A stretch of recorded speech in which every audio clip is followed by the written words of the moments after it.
Well, more good news in the Northern League last night was when Penrith scored their first win, a good one at went as the league newcomers, uh, Yarm and Ecclescliffe. They won by 3 goals to 1. Jim Nichols joins me. Now, Jim, last time, well, not the last time, but one time I interviewed you, you were on your way back from Silverstone. Today you're down Old Trafford. Yeah, we're watching the 100 today. We've just got here. The weather looks all right as well, which always helps. Normally when we come to watch a cricket, it rains, so it looks like it'll be a decent day, hopefully.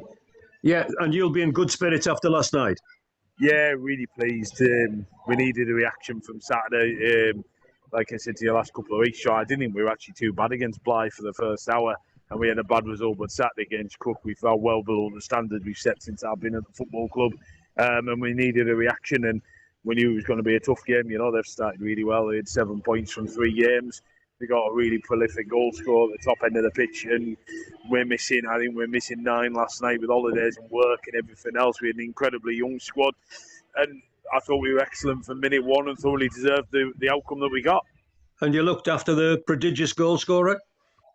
Yeah, I got a lot of time for Jordan. Obviously, he's scored a lot of goals for me as a manager, and he's scored a lot of goals from his point of view, playing under me as well. So delighted to see him open his account.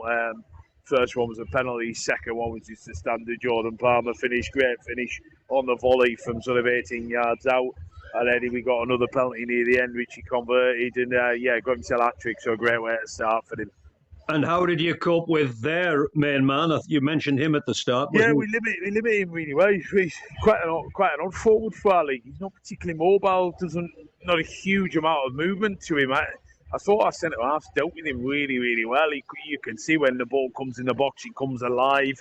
But we really limited the chances for them. You know, Lewis had a couple of saves quite early on prior to us scoring. But then once we got ahead, they had a little bit of pressure, but didn't really create any chances. Though defensively, we're excellent from 1 to 11.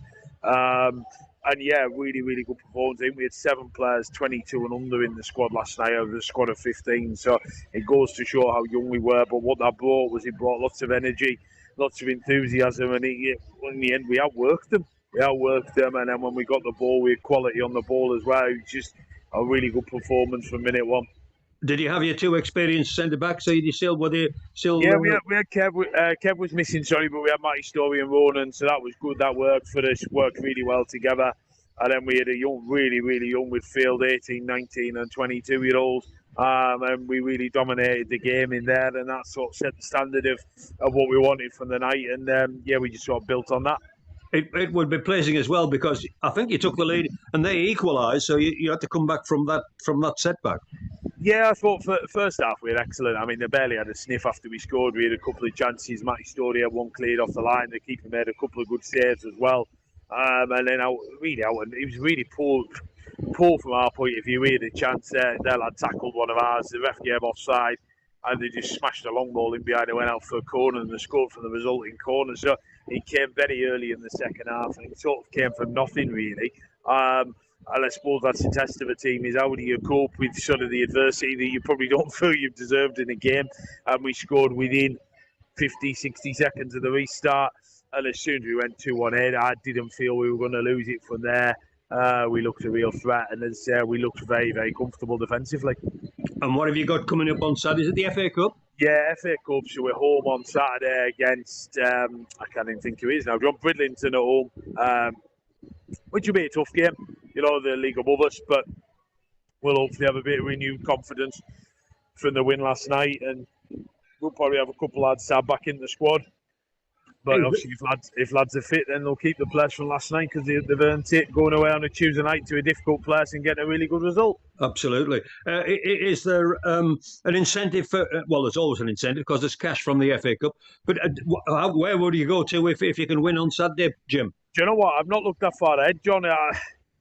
It's a bit of a funny one, the FA Cup, isn't it? Like you want to be involved in it, and it's financially, it can be a real big earner for the club, but we also know for us to win on Saturday, we've got to be right at it from minute one.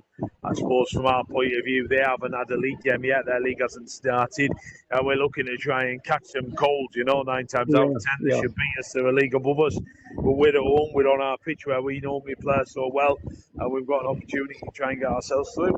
Yeah, definitely. And will you have a bigger squad for Saturday? Yeah, we'll definitely have a couple back. We're still missing Matty Boyden and Luke Brown away on holiday, but we should have Con Hamill back. And we lose Ronan Irving, but we get Harrison Telford back. So it's going to be like this for the next couple of weeks, where we get a couple back and we lose a couple more. But then once we get through that spell, we feel we've got a good squad. It was important to get that win just to make sure that doesn't hang over you for too long. It's funny, every manager I talk to at various levels in non-league, they all come up with the same. August's going to be tough because of holidays and festivals and stuff. The usual sort of thing. I was talking to their manager after the game, and he went, "Oh, we're missing 2 or 3. We're missing 9 tonight." I said, "But then last week, where we felt we were really strong on Saturday, we didn't particularly perform particularly well." So that is, with it, we're at our level, all of us, because we're inconsistent in what we do, and inconsistency in terms of being able to be there as well is a big part of that, and that affects every team. It isn't just us, and normally the more consistent you can be in terms of getting your team out there, the more chance you've got of being successful. But so hopefully that's the first of many for us now, and we can kick on and really push on. Jim, thanks very much indeed. You go and enjoy the cricket. No worries. Cheers, John. Thank you. Thanks. Bye, mate.